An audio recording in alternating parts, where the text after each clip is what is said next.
Do you know what crypto and Notion have in common? The blockchain dilemma.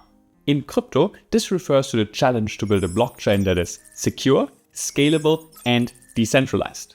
Notion has a similar issue.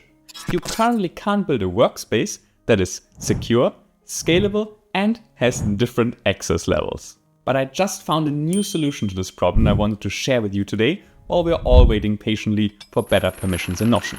So in this video, you will learn the best way to build a Notion workspace and where it currently falls short, my favorite new workaround to get multiple access levels in Notion, and the best situations where you can use this workaround, and the situations in which you still need to look for a different solution. Here's an example for a best practice Notion build, in this case, a knowledge hub.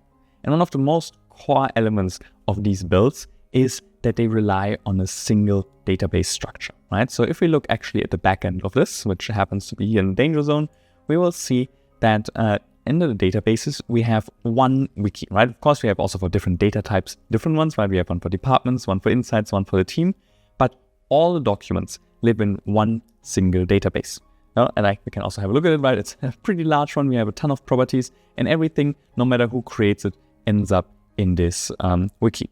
Now, this has a ton of benefits. First, everything in your company has a similar structure. So no matter what department someone is from, right? If you ever need to look at information from a different department, right? So let's say I'm from marketing, but I need to look at operations. I can just click on their dashboard and I see, okay, here are all the documents, right? Everything looks the same. I have my coworkers and I have my doc pipeline. And it's super easy to, just orient yourself because everyone in the team uses the same system and you don't need to learn something new. It also means that it's super easy to move things around, right? So if something happens to be under operations for a long time, but then it goes to a different department, you can just change it with one single click. It's also much easier to upkeep, right? Like if you need to make changes to the structure, there's only one place where you need to do it. Whereas if you had, for example, wikis for every single team, right? That would mean you would need to update every single team wiki whenever you want to make a change.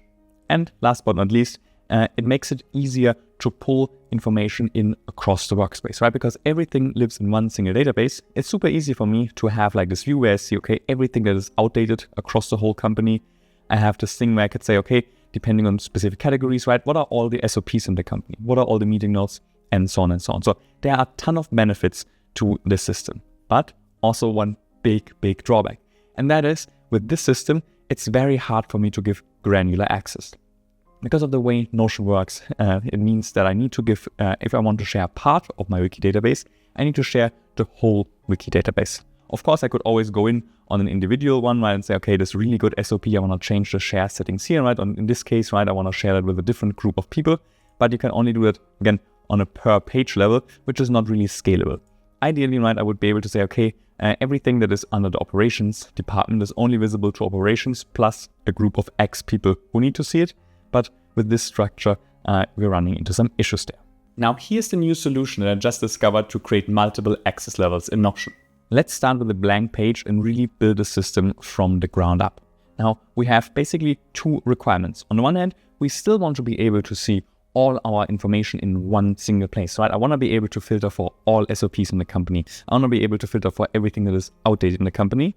But at the same time, I want to be able to give specific departments or specific groups of people only access to certain type of documents. So for this one, right, let's assume we need 3 access levels. We need management, then we need HR, and then we need the rest of the team. And let's assume also, right, that we have a hierarchy, right? So management can see everything. HR can see everything that is HR and team can only see team. All right, so how do we proceed and build a system from here? Let's start by creating our master wiki database. So we go in here and we type /database and let's call this master wiki. And then we can quickly delete this extra property because we don't need it. And then let's build our first database for one of our different sections. So again, database, let's call this the management wiki. And let's set up some core properties that we want in here, right? So tags, so we can actually leave it. We might need tags for the system. But what I mainly want is I want to have a select property that indicates the type of document that we have. And for that, I like to have the shapes as an indicator, and things that could be in here are like an SOP, meeting, note, and brainstorm, right? So what type of document we typically add to our wiki. Then I want a status property, because also documents, right, they can have different levels. So we can have not stated, not started. We can have drafting. We want in review state, like such. And then I want, the done state. Perfect. Now just adding a few other best practice ones, right? So I want definitely a person who is responsible for this. And I want like maybe let's take a date property, right? Like last review. And of course, right, you can expand on this and say, okay, we now have like a review period until it's valid. We have different teams and so on and so on. But let's just stick with this basic setup for the sake of this demonstration. We can now take this setup and we can duplicate it for our other areas, right? So let's duplicate the management wiki once and turn it, let's call this our HR wiki. And then again, let's duplicate this once more with Command D once it's highlighted and turn this into our team wiki. All right, so now we have basically like what looks at first like a typical setup, right? Where we have like fragmented wikis, we have a management, HR, and a team wiki. And right, it's okay, we can now like have granular access rights for all of them. But the problem is, of course, that we don't have a single place where we can see everything. All right, so how do we solve that? Well, we solve it by connecting each of our individual entries with the master wiki. So I'm going to create these relations quickly. So let's start here with the first relation. This will be to the management wiki, master wiki, perfect. Then we will do the same here for our HR wiki. And of course, if that was a rebuild, I will also adjust the icons and everything so that it's easier to distinguish which one is which. But for this demonstration, we can skip that. Team wiki, show on both sides and add a relation. And now the basic idea is that every single entry that we'll create in one of our individual wikis will be represented in the master wiki. So that in the master wiki, we have this one view that we can filter and we can look at all the different things and we can say, okay, this is that and this is here. And then we can dive into the individual wikis and edit things there. And I'll show you in a second how to pull everything up, because we can do it pretty much on a fully automated basis just inside Notion. So we want to make sure that whenever we create an entry in the management wiki, it pops up in the master wiki as well. And we can do that through Notion's built-in automations. Now, automations are only available on a paid plan, but you can use automations that someone else created, even if you're on a free plan, by using their template. And I have a template, of course, for this link down in the description, so you can download that and then use this even if you're not on a paid plan. But if you are, you can simply click on this flash icon and set up your automation. So let's call this sync to master. And we will say, okay, our trigger will be that we add a page to our management wiki. And whenever that happens, I want you to add a page to the master wiki. So I'm going to look for the master wiki. And this one, now in an ideal world, I would maybe actually set also the name to the same name of the page. We currently can't do that in Notion because we don't have access to the variable of this name. However, it might actually be beneficial because up here we need sort of to keep the privacy going, right? So I will just call this actually management entry. All right. And then, and that's the most important part, we want to edit another property. And we want to make sure that the management wiki property will be updated to this page, right? So the relation here should be, a relation should be created between the new entry here and the entry here. And now you'll see what happens. I will now go in here and say, okay, let's call this super secret strategy. All right. What happens now here, as you see, is it automatically created my management entry and it linked it up to super secret strategy. And now maybe you already see where I'm going. What I can now do up here is I can first say, okay, the management entry, this is something I just want as information. I actually want to see the name of the page. So that means I will create a new property that displays either this entry, or this one, depending on, well, which one is filled, right? Because we might also have them from the other ones. So we go in here and I say formula, and I'll call this, let's call this, let's rename this here quickly from name to type. And then we can call this one here name. And then we can go in and say, okay, for the formula, we want basically nested if statements. We want if the management wiki exists, then we want the management wiki. if we have the HR wiki, then we want HR wiki. And if we have the team wiki, then we have the team wiki. All right, and we can close it out like this. And now that means we have the super secret strategy here. We can move that to the very front. And now I will set up the same for the HR wiki. So again, I will go in here, right, and I say, okay, master sync to master wiki. Whenever I add a page here, please add a page to my where is it? My master wiki. Let's call this HR entry, and let's add it another property. Let's add it the relation to the HR wiki and set it to this page. All right, great. And now we call this our hiring plan. And in a second, our hiring plan will pop up here. And we see we have the name here in the front, right? Because now it picks the name from this property because that's the one that is filled. So just one last thing, right? So we can rename this from name to, let's just, do we have some text? Maybe just get a doc icon. And now we have the system where we can now start hiding these, right? Because that's nothing that we need to see.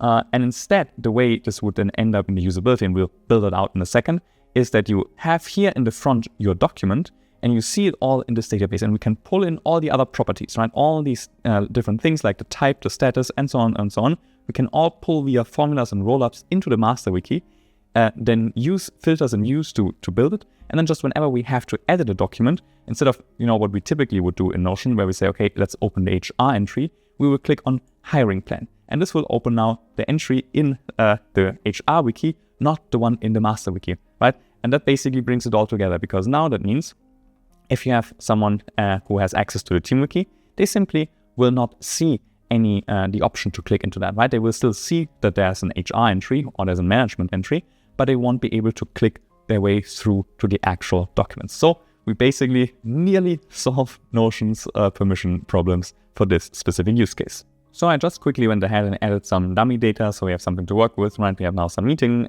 notes, we have a performance review for me, and that means we just have different types and statuses across the bot to work with.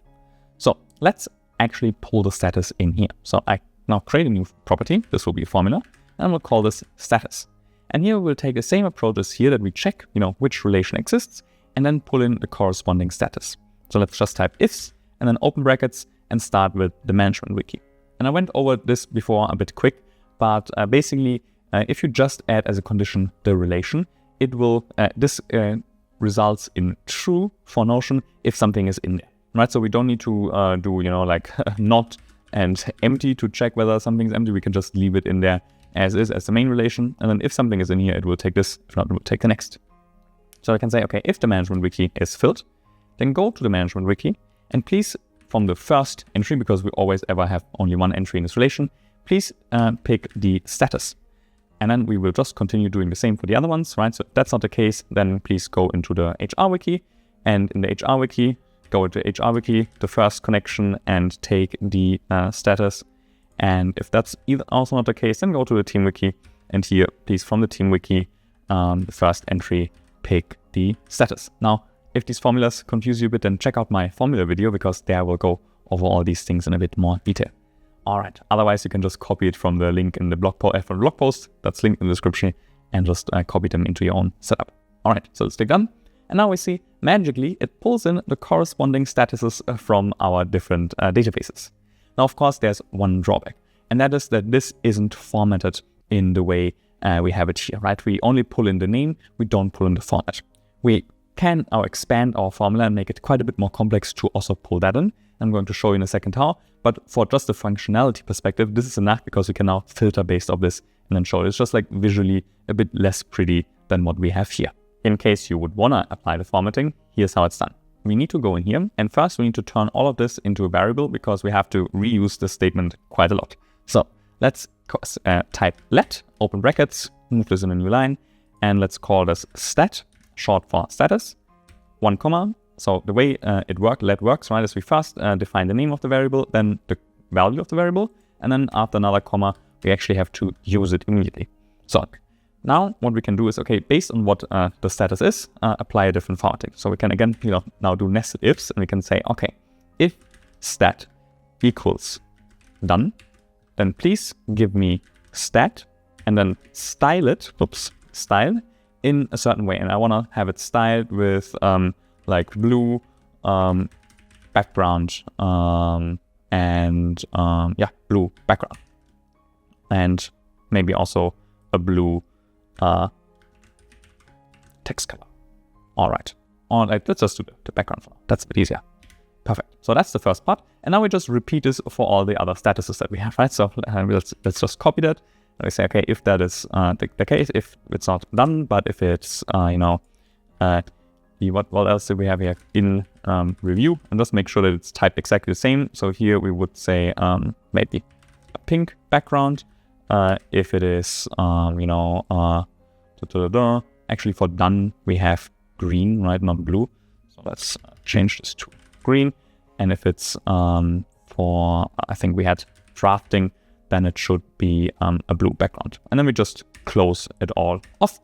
And now if we do this, we see that now we get like a little bit of a color highlight behind it. We could of course also do things like bold all of them, right? So like a bold in there and so on, right? To like adjust it more to this look. We will never get to exactly that one, but we can get closer to it. And we can also add a space before and after it.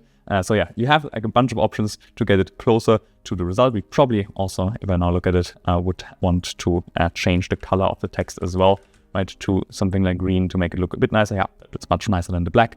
All right, yeah. So all these things that you can do to then also get the formatting in here. It will never look exactly the same, but you can get it a lot closer if you care about it. I just quickly went ahead and did the same thing for the doc type and for responsible. Exact same setup, right? We have our nested if statements, and then we always pull in the corresponding either type property, or in this case, the responsible property. And now there are pretty much only two things left. First, we want to create a simple database template. So just in case someone opens this, we can tell them, well, this is not what you should look at. And then second, we want to build the actual front end, right, of how you interact with that. But the backend is pretty much done. So for the template, what we want to do is we want to go in here and we want to say, okay, please create a new template. And in here, we then want to say, well, okay, let's make sure this is our, new management template. And we can, of course, give it a specific icon, right? So if we want a doc or paper in a different color, we can do that. And then in here, what we want to do is we want to create a callout, right, with sort of a warning, right? So let's take as a color the gray background, and then take a warning or alert. I think, yeah, perfect. To just mention that this is not the actual document, right? Because what we're looking at here is the entry in the master wiki, which doesn't actually contain the document, right? It just contains the link to the document. So let's tell people that here and say, you're looking at the entry in the master wiki, and then to go to the actual document, please click on the document icon. Now, because what we can do as a next step is we can now go below this and now pull in the one linked record also from the correct database. So we can say, okay, / create linked view of database, and we will pull in our management wiki, and we can say, okay, please pull something in with a self-referential filter, right? We can hide the title to make it a bit cleaner and say, okay, filter, advanced filter. And here we want to say, please, wherever the connection to the master wiki contains this one. So basically that means it will pull in the one entry that is linked here to the one that we're looking at, which means that even if someone, clicks by accident on the wrong entry, they click, on open here instead of on the actual document, we can still show it. So how does it look, right? Let's just open this, for example. Let's apply this template, and then we see, okay, here, once it has loaded in, we'll see the one entry, the super secret strategy from the management wiki. Perfect. So you're looking at the entry in the master wiki. Please click here, right? And if I then open this one, I'm sure that I'm in the actual document, right? So this is where the content goes. All right. And then we would, of course, do this template for all our databases. And then the last thing that we need to do is, when we, in our automation, we just want to quickly adapt it, right? To make sure that when we add this to the master wiki, we add it as the corresponding template. So we pick new management template for this one. And for the HR wiki, we would pick the HR wiki template. And for the team wiki, the team wiki one, right? Because, of course, each template would have the corresponding database being pulled in the view. Which means now we just need to add the actual structure to it. So let's turn all of our databases into their own page, right? So turn into page here, turn into page, and turn into page. And we can actually also like turn the master wiki into a page for good measure. And then all of that would go into a backend, right? So in this case, I will just like create a toggle, call that backend, and move these entries in there. You would, of course, in a team space, right, have that in a separate page, or maybe even a separate team space. And then we can build our wiki interface around it, right? So let's make this full width, and let's say, okay, like similar, right, to the system that you've seen before, we could now, create 3 columns maybe. So we can say, okay, here, first one, like the recent docs that we can have here. We can have our pinned docs, and over here we can have, let's say, what else do we want? Maybe like we have a start here section. However it is that you want to design your wiki. We add some dividers below it for good measure. 1, 2, and 3. And now what we do here is we pull in the database from the master database. So we take our master wiki, and we can now say, okay, master wiki, let's pull that in. In order to actually show the most recent docs, we need to quickly add like a last edited property, right? So let's add a last edited time property that we can hide in this view. We don't need to look at it. And then we can add a sort and say, okay, please sort this by last edited time, descending, and then make sure that in terms of the properties, we want to, at the very first, we want to see the actual name of the property. That's perfect. And then whatever else we want to display, right? So maybe we want to display the status tag type responsible all. That looks good. And then we see, okay, here we now have our documents. And again, the main difference to how you would usually have a wiki is that instead of like clicking now on the entry to open it here, you would click on the entry here and then jump into the actual other database to access it. Now, of course, there are a few things that we can't do, or like where like the the workaround shows. So, for example, if we wanted to add like our master wiki as a board view, right? So if we say, okay, let's add this as a board view, let's group them by not by the HR wiki. We want to group it by the status. We get our status properties in here. But here, of course, now whenever we click into an entry, right, this entry always opens the wrong one, not the one where we actually need to go to. And we don't have in the properties the option here, unlike in the table view, to replace this main property, right? We can't hide this one. Oops. So here we're sort of stuck with saying, okay, what did we have? I think it was doc type. Was that it? No, to the name. It was, right? We're like stuck with linking that below, and then again, like telling people, right, okay, this is what the button that you actually need to click on in order to open it. So there are, of course, some drawbacks to this method. It is a workaround for a reason, but still, it allows you to now have this distributed system, then move the corresponding ones, right? So like the management wiki, you would now go in here and say, okay, for management wiki, like under the share settings, you only give it access to the management group. And then whoever doesn't have access to the management group will still see, the management entry, but it will not see anything else. None of the properties will populate because all of these properties are calculated based on a database that they don't have access to. This approach works great if you have a limited number of access levels. For example, management, HR, and the rest of your team. And it really kind of requires you to have only one hierarchy level for your information. So, for example, it works amazingly well with knowledge management, where you just have docs, right? Every doc is on one level. There's no different hierarchy between them. But it doesn't work very well with project management, where you have 2, 3, or maybe more levels of hierarchy with projects, tasks, and then maybe subtasks. That's because mapping dependencies between these items becomes quickly pretty unmanageable. Same if you have a large amount of access levels or they change quickly. The best example for that would be if you run an agency and you have a lot of clients and you constantly, need to create new client dashboards. So this workaround isn't ideal in this situation. If that's the case for you, then check out this video next, where I'll walk you through a different approach that is much better suited for these situations.